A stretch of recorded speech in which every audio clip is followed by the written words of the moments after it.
welcome to the Startup Grind. I'm really pleased to have Dan King from ReadyTalk. Thank you. Thank you. That was awesome. That was awesome. That was totally awesome. I got chills. That's great. That is absolutely terrific. Well, thanks for showing up again. Sorry for the craziness, but I think we're in a good place. Absolutely. So, typically I start out these conversations with kind of give us a background on kind of where you came from and where you're born, that kind of stuff, and where you went to school. We are going to go to see you, but in thinking about that, as you're talking about that, think about some of the things that inspired you to kind of move a little bit down this direction, and we'll get to that question in a minute. But just kind of give folks a little bit of an idea of your background. So I grew up in the Bay Area and spent a good chunk of my early years on Stanford campus. My dad was getting his doctorate degree there. Our family relocated or moved to Colorado Springs. So I went to junior high school, elementary school, that kind of stuff in the Springs, and then I moved up to CU Boulder. So I've lived in the Boulder area pretty much my adult life. Mm-hmm. I graduated with a Chem-E degree. Finance was a great degree for me in business school because I'm analytical and I have really strong math skills, things like that.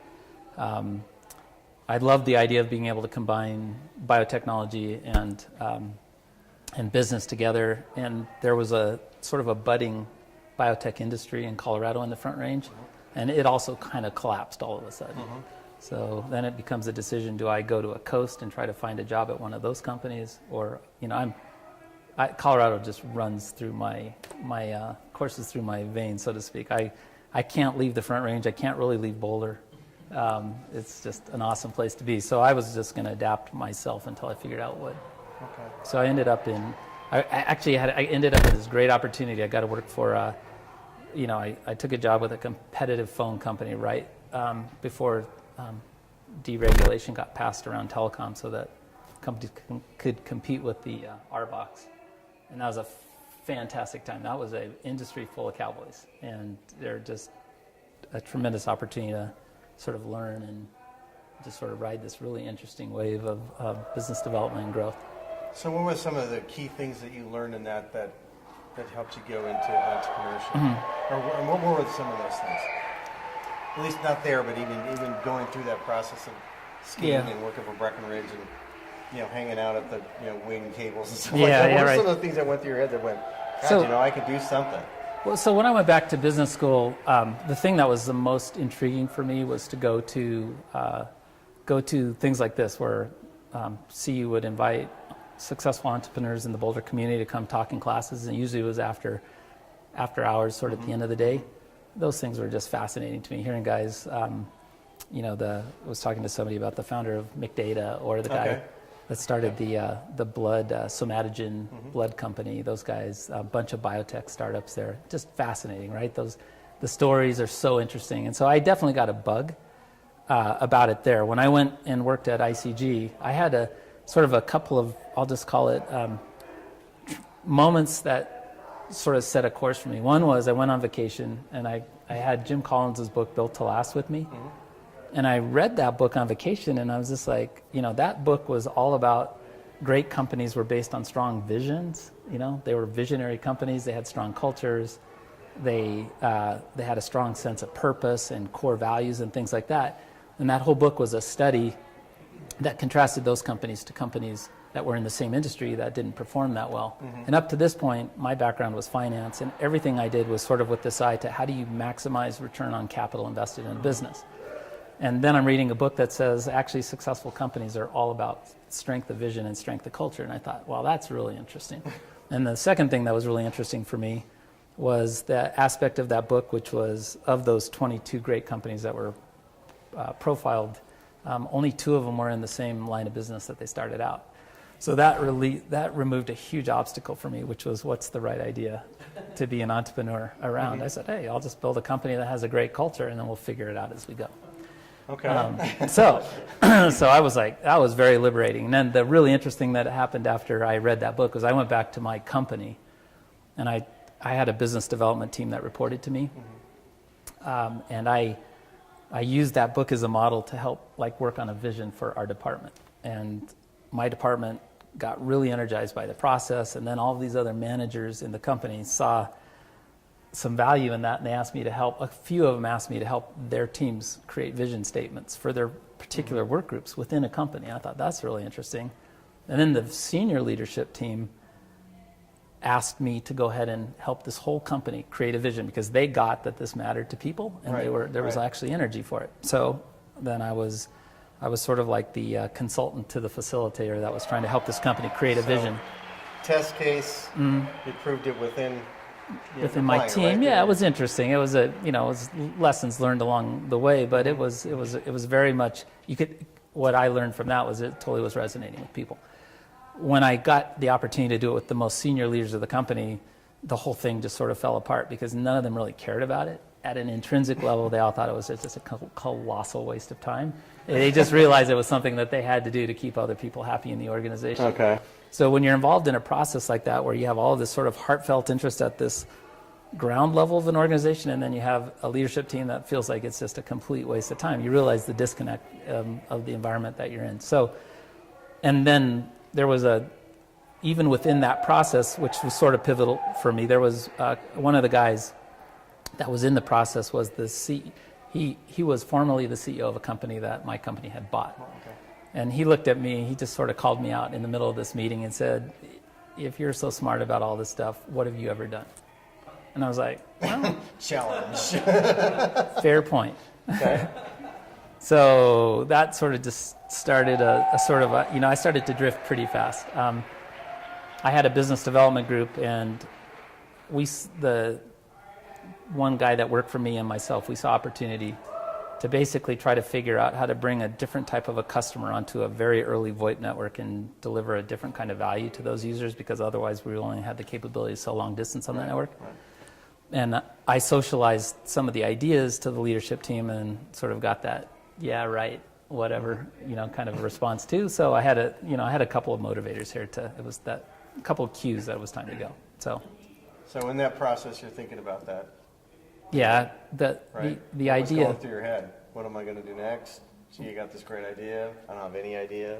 No, I didn't. I thought, there's a nugget of an idea there.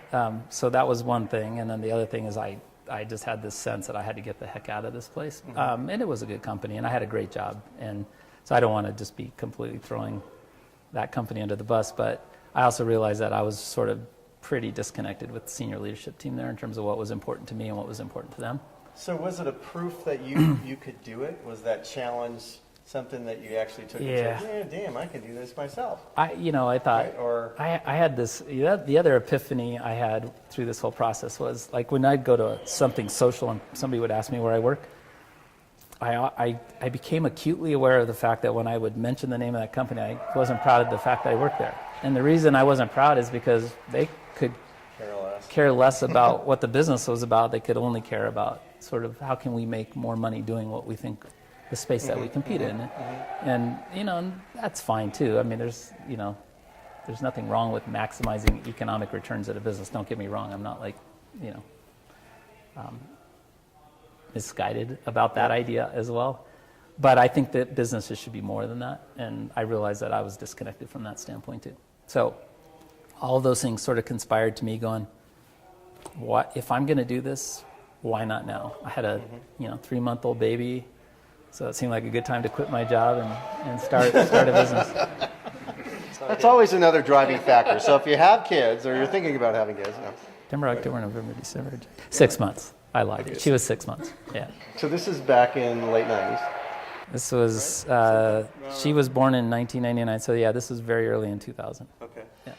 So you came up. Tell us how you. That's kind of interesting. I've never heard anybody explain it that way. The reason why they just did something. So I'm going to come back to that in a second. But so in 99 time frame, you came up with, okay, I'm going to go do something. I'm going to start my own company. Okay, what do I do? What am I going to do? So you and your brother got together. No, my brother is not part of the picture at this point. Oh, not part of the picture yet. Okay. No. And so tell me the next so event. So I had my job was head of a business development group for a phone company, and I inherited some other people in the company as part of just how things were moving around. And one of the guys that I inherited was an IT guy, he's really smart, and we started talking about why isn't the company that we work for building a different value proposition for and taking advantage of this VoIP network and figuring out how to deliver, managed services and security and helping these nascent companies that are trying to deliver these really new, interesting services, give them a platform by which to take those things to market. So we were like, our company should do this. And so we put together, sort of framed an idea and took it to the leadership team of our company and said, this would be a great idea for our company to do. And they said, we can't invest in that. It's just so out far, and it's to us, to me, it made no sense. To him, it made no sense. So I was like, there's an idea. So I quit. I just quit my job. And I said, just like that? Yeah. Okay. How did you, I want to know how you did this. How I quit? Well, no, I mean, what was the reaction? You went home, told your wife, guess what, honey, I quit today? Yeah, well, no, I think we talked. I'm gonna quit. I'm gonna go do this. We had a conversation before I quit. I didn't just completely do it. I said I have to commute from Boulder to Inglewood every day. That sucks. I work for a bunch of people that I respect at some level, but I'm not super happy. I am very employable. If this doesn't work out, I can go get a job somewhere else. So I would like to take a few months, work on a business plan, and see if I can get a company started and get a company financed. And the reaction was? That's what you're going to do, that's what you're going to do. I think my wife knows me well enough, even at that time. Okay, cool. That's sort of my nature. So. Awesome. So I did. I resigned. I had, because of my role, I had a great Rolodex as it relates to business development and a great Rolodex as it relates to actually some pretty strong business professionals. So the guy that I inherited on my business development team, he stayed employed a little bit while longer. I just started working on this, started working on a business plan, started reaching out into the venture community to see if this was sort of a fundable idea. And every thing that fed back was a positive. It was affirmative. People were interested in the idea. They thought there was a business there. This is, by the way, this is the end of 99, beginning of 2000. I wasn't doing something that was really that hard, as it turns out, because no venture capital guys were making any bad deals. It didn't matter what they invested in. Somebody bought it for a multiple and a return, right? So there was a very lax attitude about if this, here's a senior person with an interesting idea and the ability to create a company or an interest in creating a company and pull together a pretty senior team. I think just purely from that, it probably seemed pretty fundable. Okay. So, the timeline here is I quit my job in April. I started calling VCs and working on a business plan in May. I was getting interest, very positive signs back. In May, so we incorporated a company. My partner Noel quit his job right around that time and joined me, and we were sort of partners in the deal. We continued to work on the funding. We ended up getting the company started, hiring some people. We had term sheets already by June, and then by September we had $13.5 million of Series A money in the bank, and then another $5 million of sort of that hybrid debt capital. So we had almost $20 million of capital. And then by the end of the year, we had almost 50 people. Cool. So that was like just a really fast growth bet. In that time frame, I was around starting the company that same time frame, right? I think it maybe part of it's timing, right? Mm-hmm.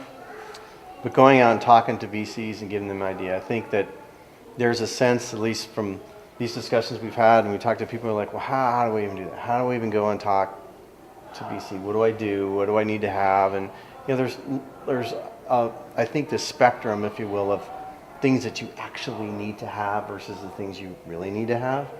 Can you talk about your experience with that, going to that first call, right? I mean, you're a BD guy, right? And kind of understand kind of a little bit about what you kind of need in order to present value. Right. Right? So how did you do that back then?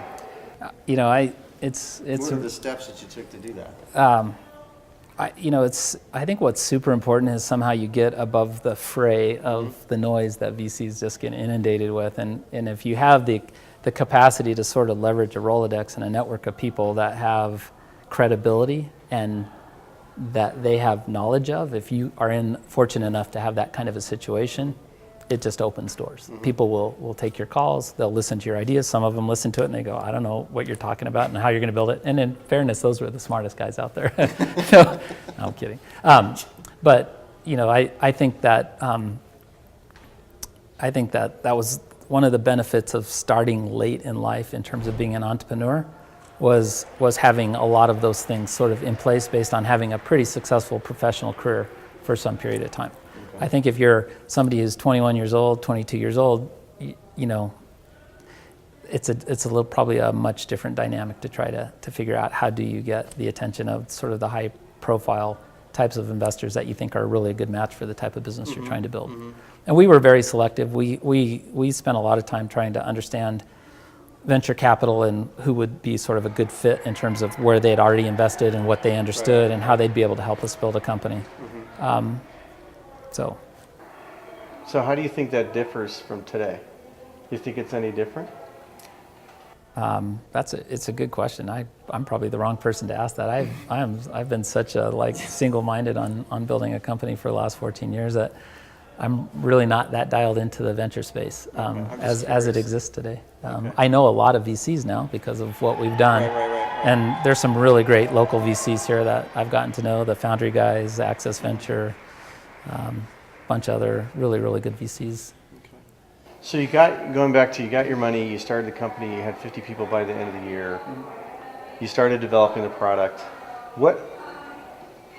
You talked about this conceptual, with your IT guy, what it is you thought would be a great idea. So what were some of the things that you came out with? How did you iterate if you did? What were some of the customers you went to, feedback, to get you to first of all, the 50 people, and then what were the next stages kind of beyond that and how you grew the company? So the mea culpa in this story is I had no clue what I was doing, right? I mean, I'm just being honest here. I had managed a team of people in a telephone company, but that's not quite the same thing as building a business from scratch.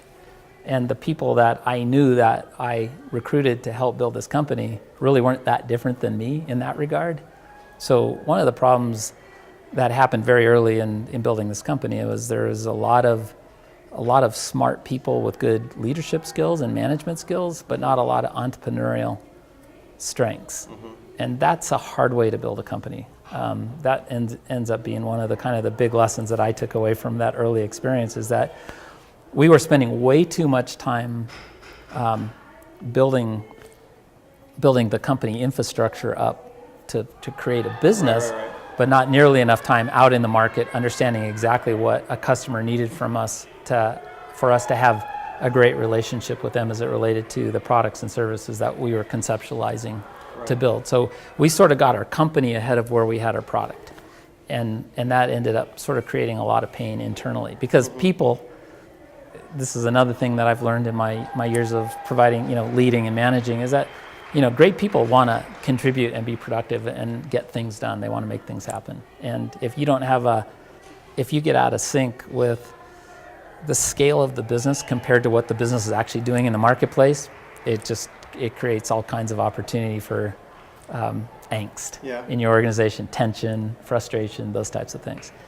So how did you guys overcome some of those obstacles? The market bailed us out. It basically cratered every company that was the landscape of companies that we were trying to create a business to support started to go out of business. They started to get consolidated. They started to just basically shut down and disappear. So we're talking, I'm a little facetious, but this is sort of towards the end of 2000 now. So the way the market changed between the middle to the end of 1999 until the end it was really hot in 99. 2000, you started to see the cracks in the dot-com universe that were sort of more retail focused. But there were all the people in the infrastructure space that seemed sort of unfazed by it for a while, until I think all the connections got made about, well, if the retail layer of this whole thing falls apart, then what does that mean to the guys that are building infrastructure to support retail? And so it didn't happen immediately, that connection, but eventually that connection got made too. And so our business didn't look very viable after, we then all of a sudden were in this position where we had too many people, not nearly enough clarity around sort of a product. We had a prospective universe of customers that had been part of the validation of our business that were basically just all shutting down and going away. There are a lot of unified messaging companies and email companies and those types of businesses that had these voice and data types of services. And so, then the conversation with our venture investors was, what should we do from this point? We had spent a lot of that money, but we still had a lot of that money still as capital in the bank. Mm-hmm. So how did that conversation go? I mean, y'all run, you run into those things where you say, hey, this isn't great. This is really, the kind of the bad news. Right. So how did you take the bad news, create a viable message, going back to what you talked about before, vision, right? Yeah.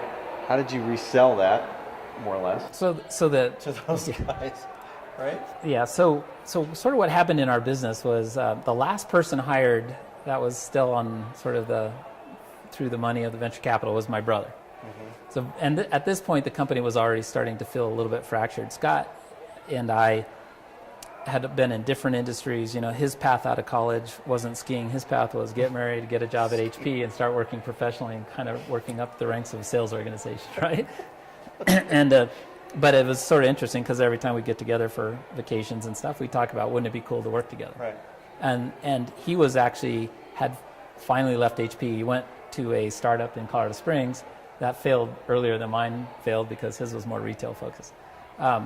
So he became available, and we needed a head of sales, and he pretty much had to interview with every employee in my company because at this point, people weren't really, their trust was eroding. Right. There wasn't a lot of confidence that this was the right thing to do for the business, but he ended up making it through that interview process and got the green light to get hired by the venture guys. Mm-hmm. So he got hired in.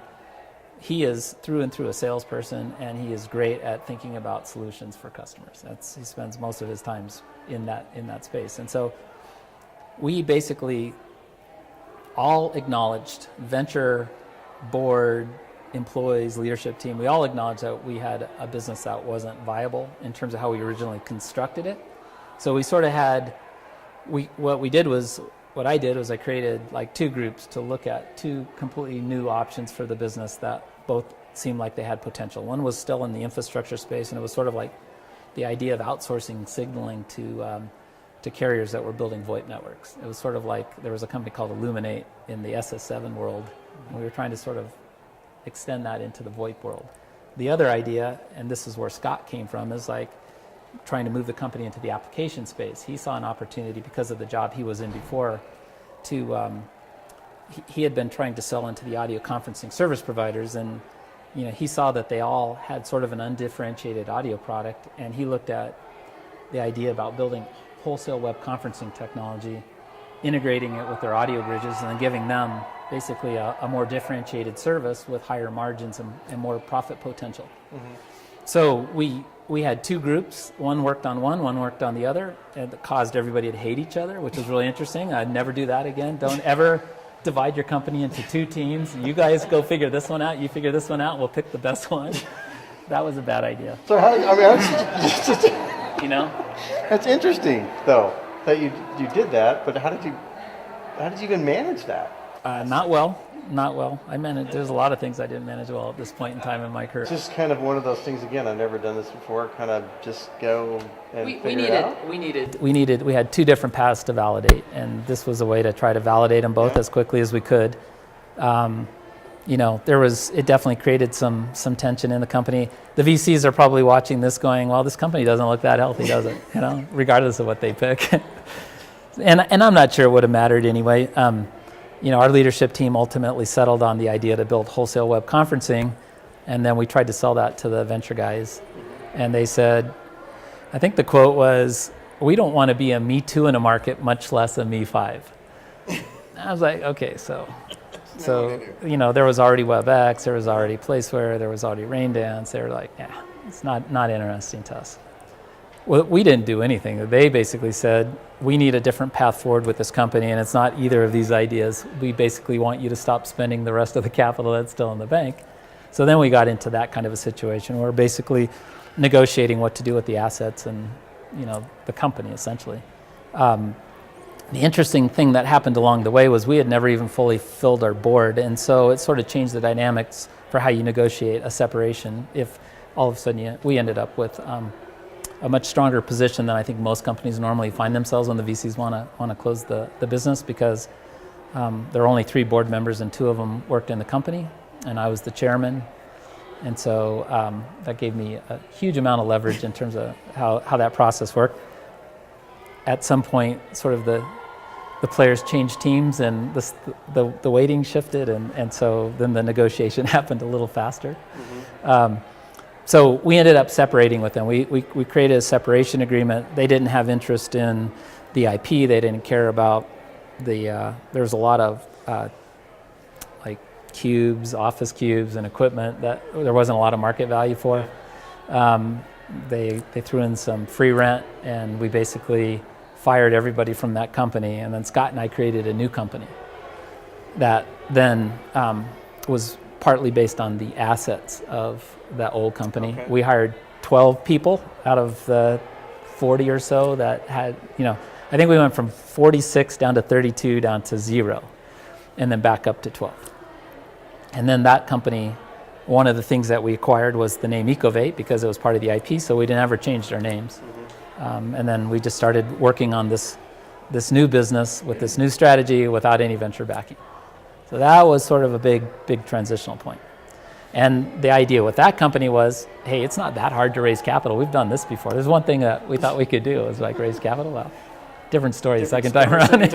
Yeah, exactly. It was hard. It wasn't really a great market condition to raise money to do anything. I think the only meetings that we got with VCs were ones that were just bored because they have to do something all day, right? And this is what year, 2001? This is 2001. This is June of 2001, and we so it was exactly 1 year to the week that we incorporated a business with the same name, or incorporated with a different name, and then immediately basically changed it. So that's kind of dynamic, right? A lot of turbulence there for a couple of years, right? Yeah. So then you start the new company. You got I had brown hair back then. Just in case hey, I had the brown at once too. So you start the new company. You're taking some different people, that's a different direction, more or less. Yeah. So it's now we're in the application space. We're basically going to go. We're going to build a product. So you did that basically self-funded from that point on. Well, the first thing that happened was we got a little bit of severance, and we used that. We had basically the 12 people. Scott and I were 2 of them. So the other 10, Scott and I didn't take obviously any salary here because we were funding this. The other 10 basically were all willing to work for basically half salary. So we basically had to fund the equivalent of roughly 5 full-time employees. And then we had 3 months of free rent. So we had 3 months to try to figure this out. And we both had 401ks and some personal savings and stuff. So we started just taking turns writing checks and then trying to write the business plan to create interest in the venture capital guys. Conversation going. At home? Yeah, that one was different. That was different. You go from hey, you're a CEO of a venture-backed startup and you have 7.5% of the equity to and a salary, and my wife was employed, to basically, okay, let's see if we can build a company from scratch. Right. So for a while, it was, my wife and my brother's wife were both reasonably on board with this. So how did you started out fine? So you're keeping people motivated, right? Keeping it going. That's one thing that we talk a lot about in these interviews. How do you keep people motivated in those situations where stress is already high, right? You're already doing stuff for half of what you think you're, whatever, right? I mean, people are. You said before that some of the folks in your other organization, for example, they're really good managers. They may be, somewhat fair leaders, for example, but they didn't have an entrepreneurial spirit to them, if you will, or ingrained. I'm assuming these 12 people did, right? maybe they didn't, but how did you? Not so much, actually. That's another good lesson here. Okay. Let's talk about that for a second. So yeah, then we sort of quote unquote cherry picked who we thought the best 12 people were. We knew we needed some R&D, so we brought who we thought were our best developers and an engineering manager. We needed somebody in marketing. We needed a finance person. My brother and myself. We thought we needed a technical writer. Why we thought we needed a technical writer, I'm not exactly sure now. That was sort of funny. We had learned a lot of lessons. We hadn't learned them all yet. So, but basically, we had 12 people that seemed pretty excited about it. A lot of that excitement, I think, was probably based on the fact that, we had probably convinced them that we'd be able to raise capital to do this. And so, up to that point where that was going to be a go no go decision, I think they were pretty energized by it. They're early participants, and part of working for a reduced salary for people was, founding equity essentially. So, equity shares. So, sweat equity, right? So a lot of people were totally on board with that, some more than others. And I think one of the things that you make a mistake as an entrepreneur trying to build a company is you're always selling. You're selling to customers and you're selling to your employees. Man, it's easy to oversell things. And sometimes you just got to get yourself a little bit more grounded in the reality that everything that you do in entrepreneurial environments takes longer, it costs more, and you have setbacks that you never encounter or expect, and then boom, you just have to deal with them. But the energy in a business when you're just starting out, it's new ideas, it's a great time entrepreneurially. It's like the funnest time in terms of that aspect of building a company. Everybody's doing 8 different jobs. Think about my role. I went from being like trying to be a general manager of something I didn't really understand that well to now I'm just I'm doing everything, right? Didn't matter what the job was, I was willing to do it, with the exception of I really never got involved in software because we had smarter people than me, and I wasn't not going to help them in that process. They were pretty clear about that. I was pretty clear about it. But every other job is fair game. I think that's an interesting point. Is you're doing everything, and when people talk about, you talk to other companies or whatever, and they say, well, I do this in a startup. I'm like, is that all you do? Because really, you need to do everything, and everything really means pretty much everything. Right. At first, everything was like putting together business plans, working on the sort of the product ideas and concepts, working on the R&D behind that. And in my role especially, it was getting out and trying to line up venture capital investors, prospective investors to go talk to about this.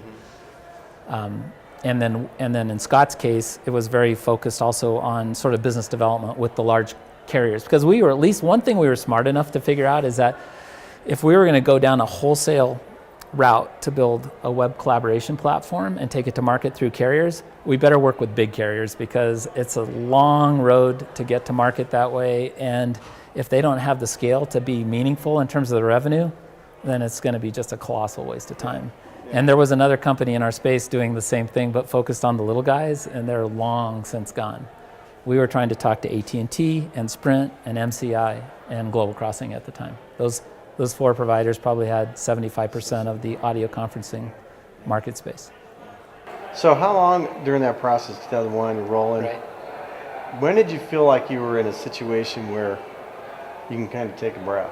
I mean, I know that it's always going at 9,000 miles with your hair on fire, but when is it when you're like, okay, we've kind of gone across this threshold, if you will, and we're growing, right? Well, so let me back up a step from that, because there were a lot of moments of not much breathing going on. Okay. So the idea to raise capital. So we did get we tried to stay local. We tried to stay focused, and we put together our business plans, and we were working on business development. The business development, the carrier that was the most interested in what we had to offer was right here in Westminster. It was Global Crossing, and they were in the conferencing business through acquisition.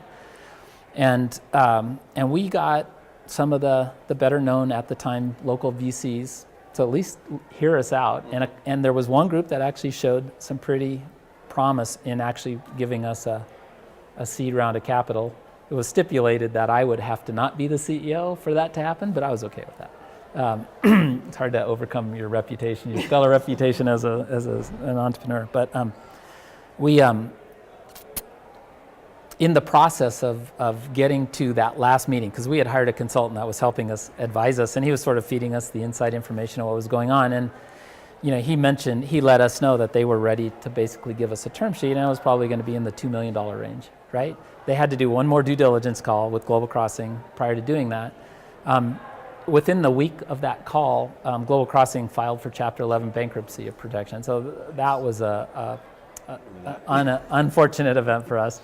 And then the next thing that happened is through their due diligence, one of the questions that they asked was to the person that they were inquiring about our relationship with them and the prospects of it. They said, how much money do you think you might spend on Ecovate's technology? And the answer they got back was, maybe $25,000 a month.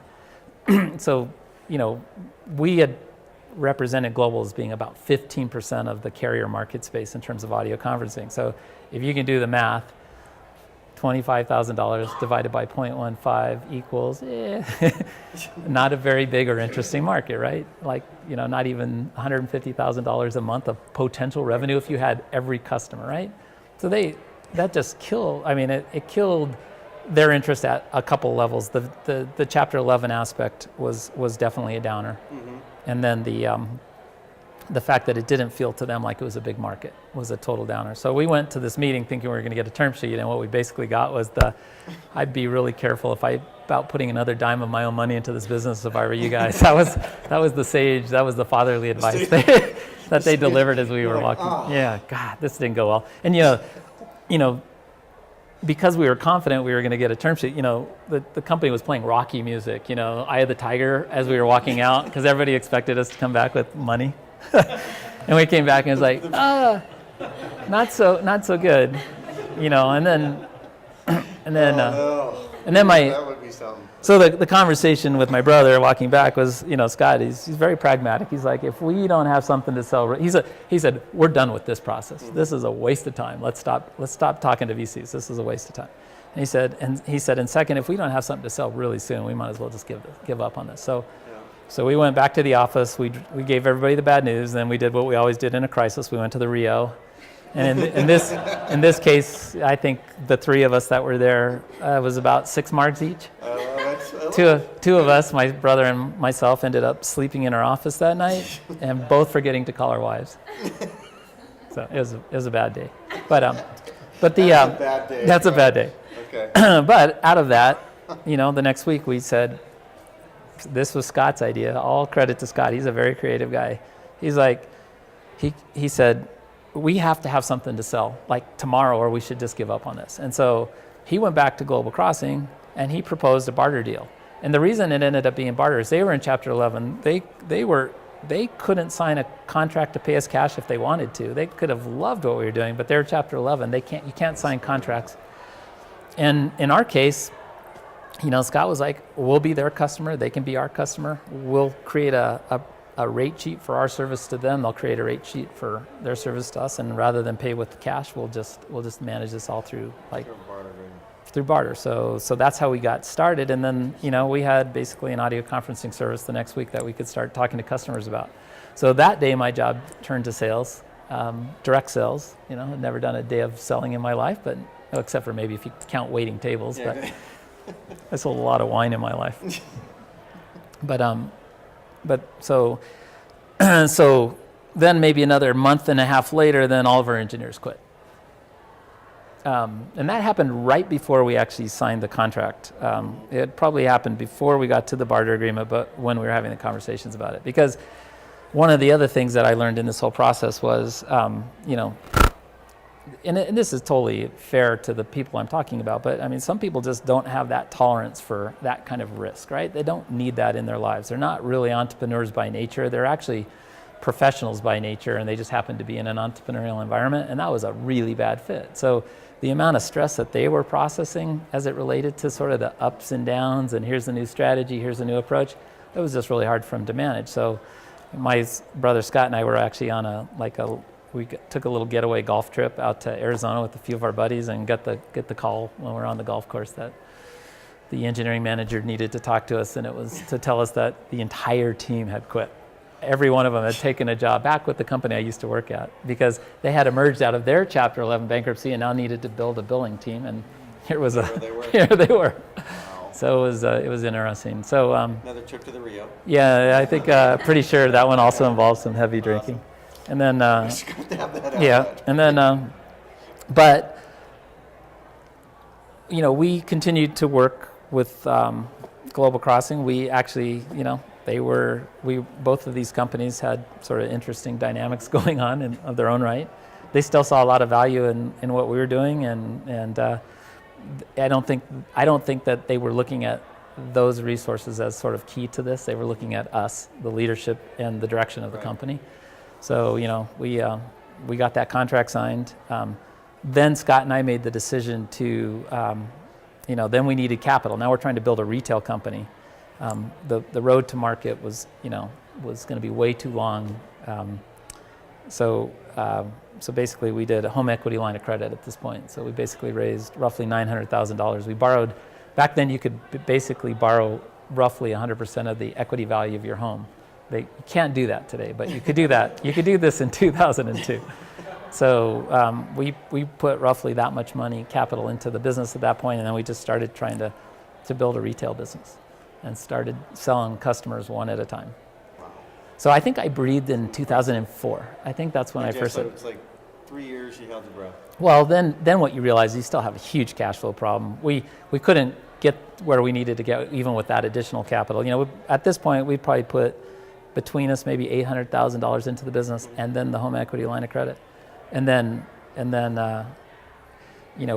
we got to a point where the banker that did the home equity line of credit was looking at our financials, and he said, "You guys are going to have to let people go." And we was like, "We don't even have anybody to let go. What are you talking about?" Then he said, "No, well, then what you're going to have to do is you're probably going to have to ask people to take pay cuts because you guys can't afford the trajectory you're on." I was like, "Oh, this is not good." That was not going to go over well, right?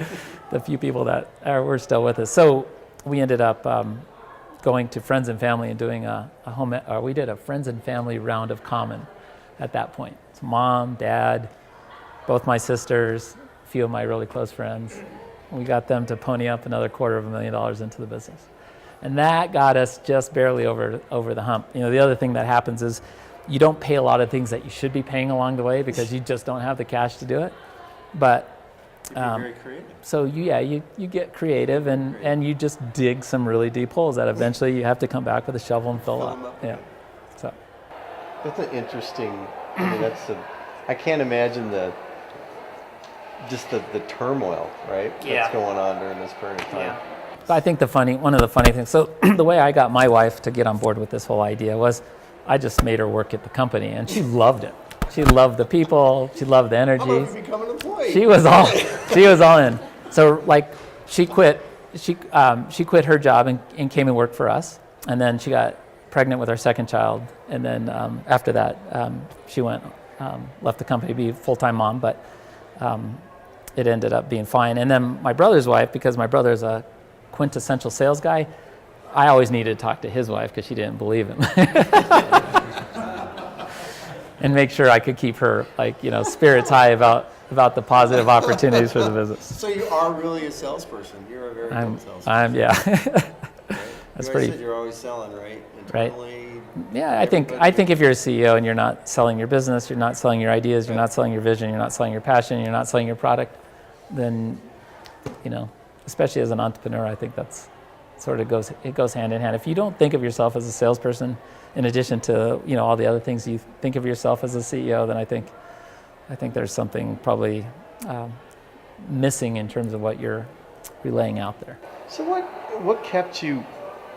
You had several times in this conversation where it was like, oh, we're in our last breath, and we're. I mean, what kept you personally?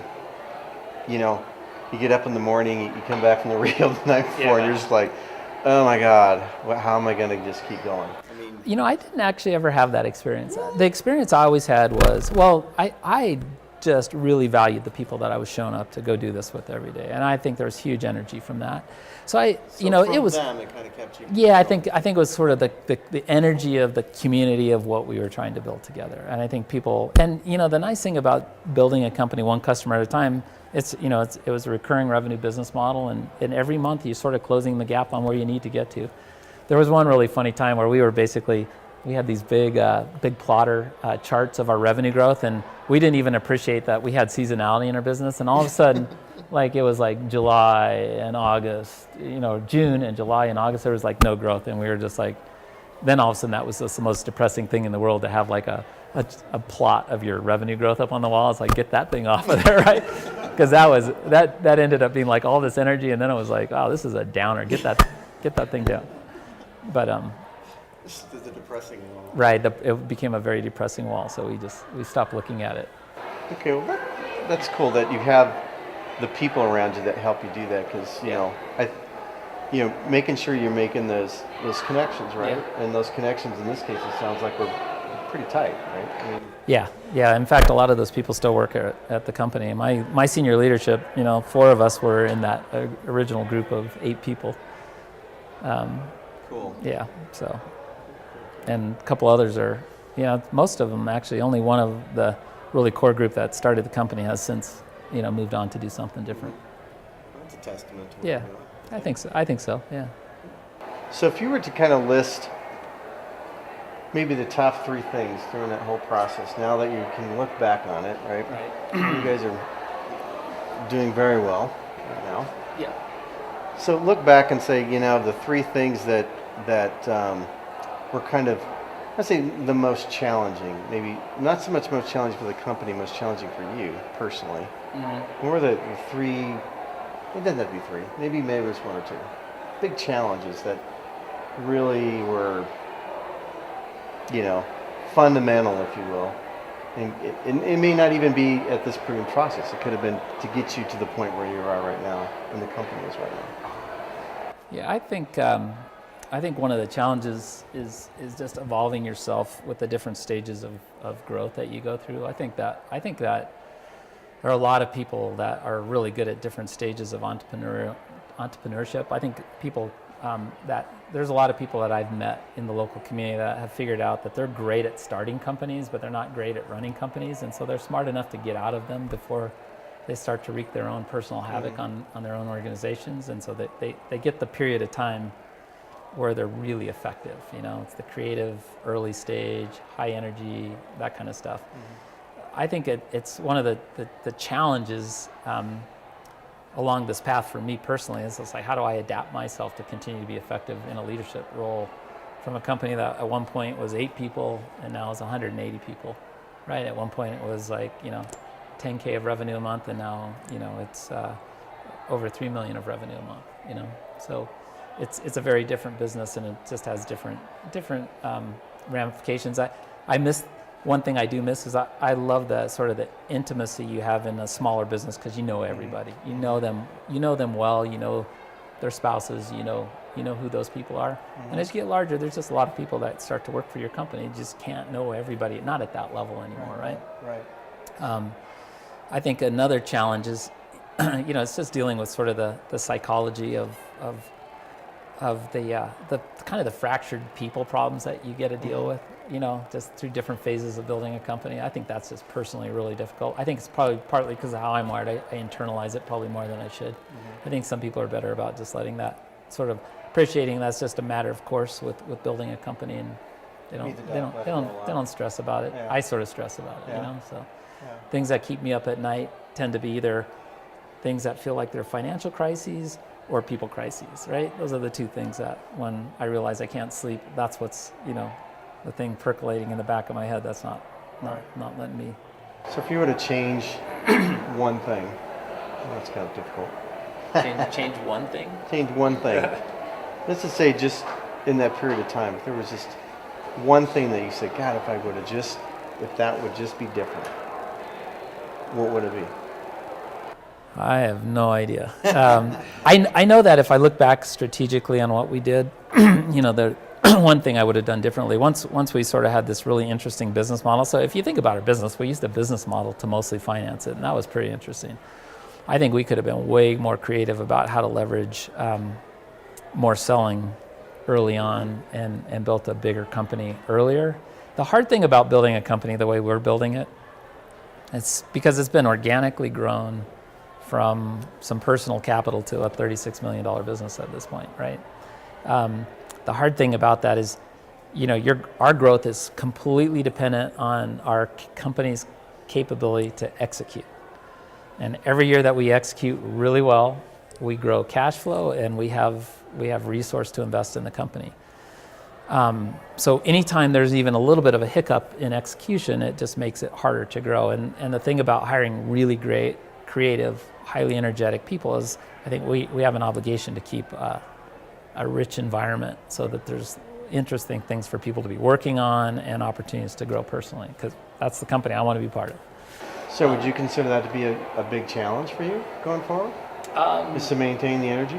Well, I think from a challenge standpoint, we picked a good industry on one hand and we picked a hard industry on the other hand. The reason it's hard is it's so freaking competitive, right? It's like every big software in the company in the world is in the space that we compete in.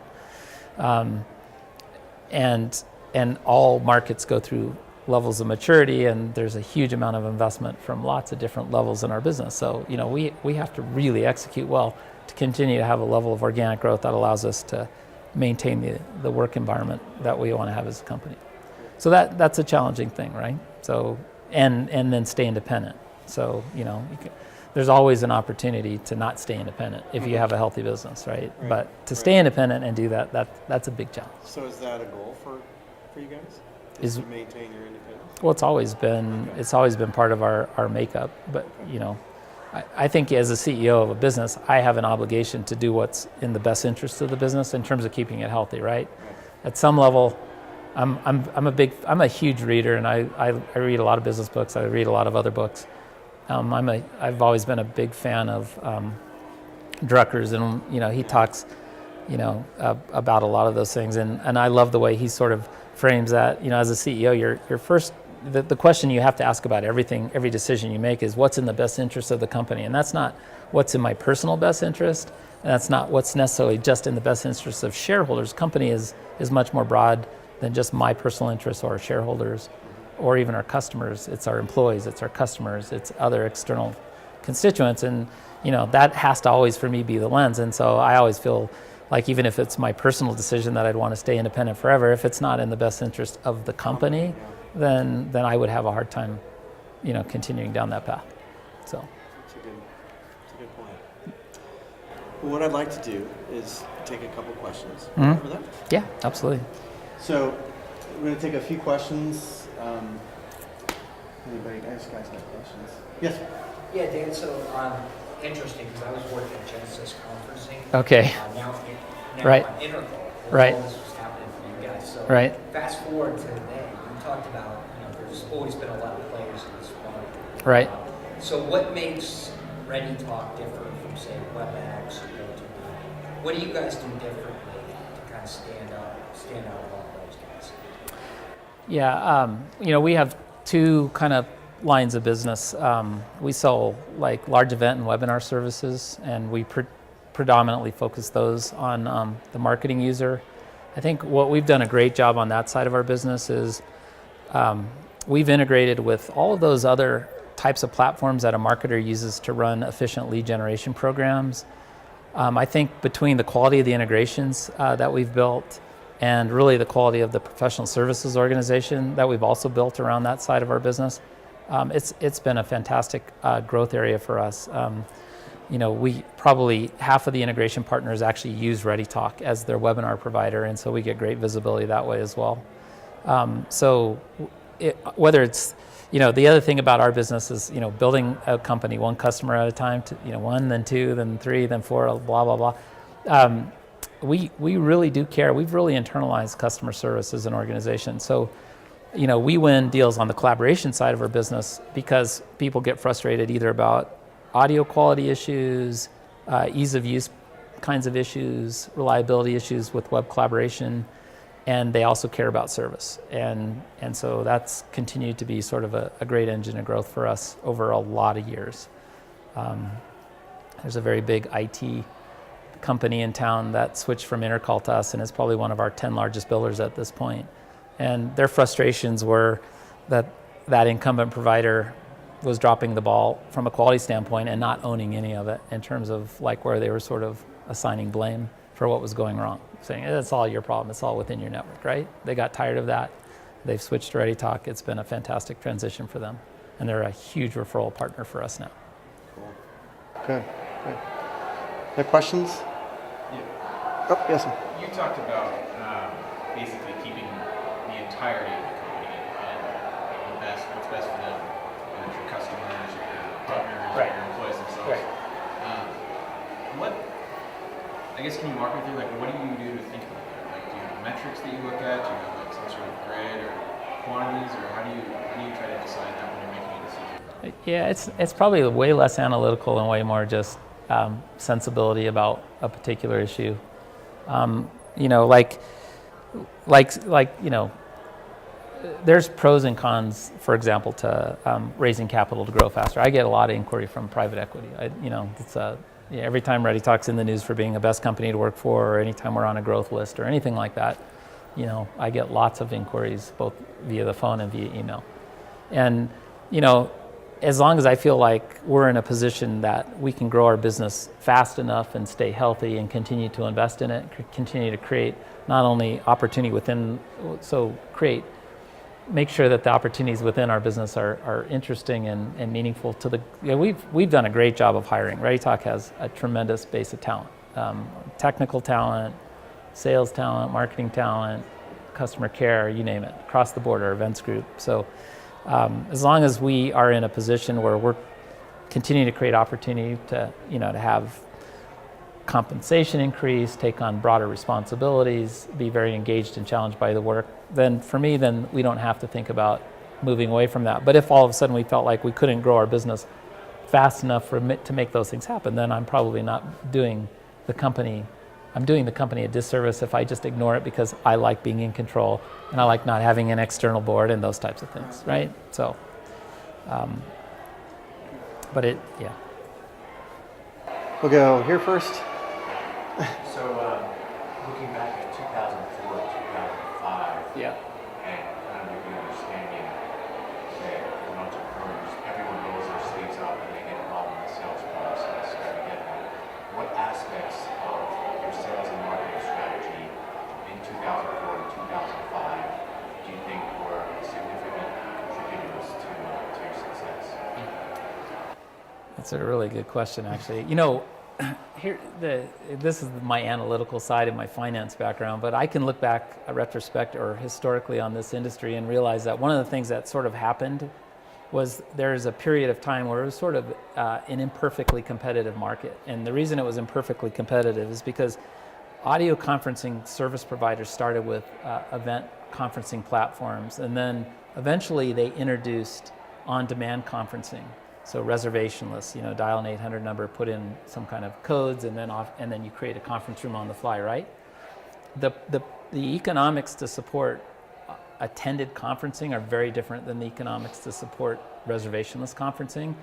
The pricing in audio conferencing was all initially driven by attended conferencing as a very expensive service. As the on-demand services got introduced, it also was priced actually pretty high, and it was, the cost to deliver versus the price, there was a huge range between those 2 points.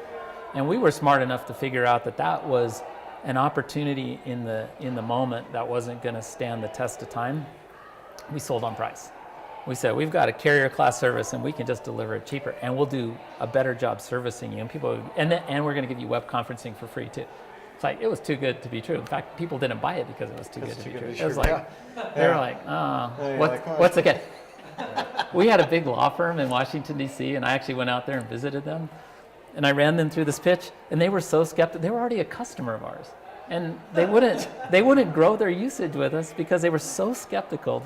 The people I was talking to, it was a great lesson for me. It was like, if something, sounds too good to be true, it's probably not real, it's not legit. And they were so skeptical about why they would get all those other things.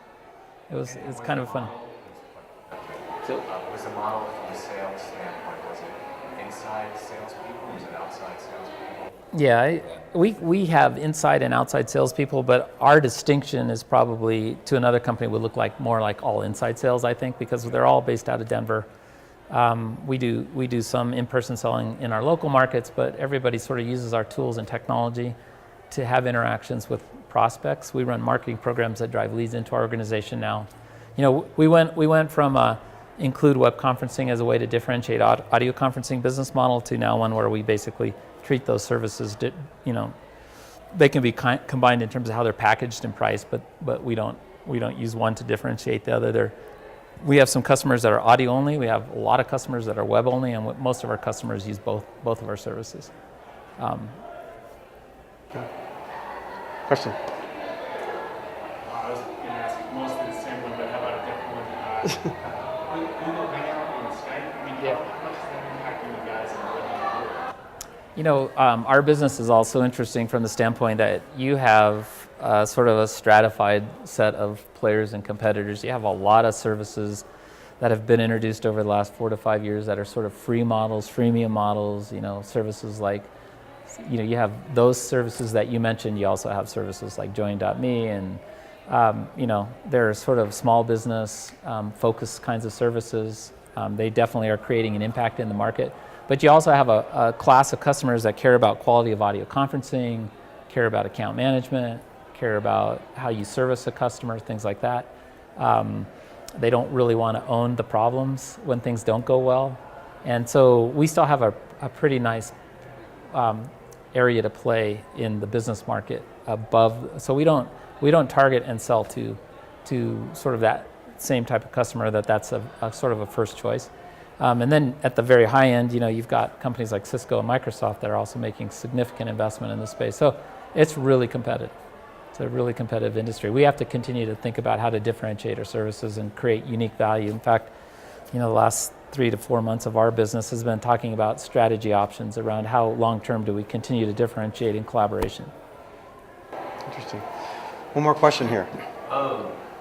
You mentioned this point in your company where you started to feel like you didn't have that connection with your employees anymore. Usually when that happens, you start to feel your employees losing intrinsic motivation, and it becomes more of a job and less of a place that you enjoy working. What did you do to maintain the culture that you wanted in your company when that was happening when you got to the point where you couldn't be as hands-on as you wanted? Yeah, I'm not as hands-on as I want, but I don't feel like I've lost connection the way you're describing it. You know, I still work actually. I try to spend a certain amount of time and energy directed at that. You know, I think the thing that makes up a culture is, you know, it's the decisions you make that reinforce the things that are important to you. So for example, you know, having clear values only matters if you use those values to make the decisions about what you do and what you don't do, right? So a lot of companies have values, but I don't think the way they operate and act is necessarily consistent with that. And so I think if you want a consistent culture that will stand those stages of growth, you know, that for me is like one of the really huge elements, or one of the important things that we do as an organization, that any organization should do. Continuing to create clarity around sense of purpose, values, the things that sort of actually are core to vision, to me are part of that equation as well. You know, there are also just the things that we try to do to make sure people stay connected to the business, connected to the work that we do, connected to, you know, we try to be as transparent as possible with information. We share where we're at with our strategy process. We share where we're at with our financial performance month in and month out, or quarter in and quarter out. When we have disruptive events in a positive way or a negative way, we share those things. We explain to people what's going on in our business and what actions we're taking. So, you know, I think a lot of the things about our culture actually haven't changed that much with growth. They just end up being, you know, ultimately we will hire people that, hey, it's just a job, right? But that's okay too. I don't think everybody's going to have the same level of connection to the business that you had when you were only 8 or 10 or 12 or even 20 people. You know, again, for me, our obligation is to make sure that we're creating opportunities for people to be connected with the work, to be able to make progress in their work, and have opportunities to continue to you know, pursue mastery in their craft and grow professionally in the ways that are challenging and important to them. Cool. Well, thank you so much for being here tonight. I hope that y'all were impressed, because I was. Appreciate it very much, Dan. Thank you so much.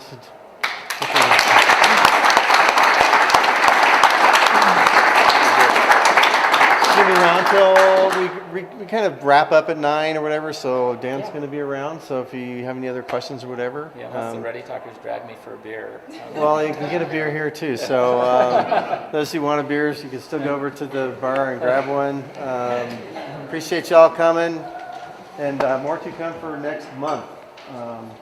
We did have Nancy, but it's going to change, and I'll let you all know. So if you haven't, if you want to go to our website, Startup County Denver, sign up for our newsletter, please, so I can let you all know what's going on, what's coming up, or whatever. So that's a good way for me to keep all the connection going. So please do that if you haven't already done that.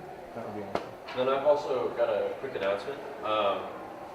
I'm doing a hackathon in March on virtual reality, so messing around with Google Cardboard, Oculus Rift, and we're putting that together. So if that's something that's interesting or you feel you have something to contribute, go to bit.ly/DenverVR and sign up for the newsletter, and I'll get you guys more information as it's coming out.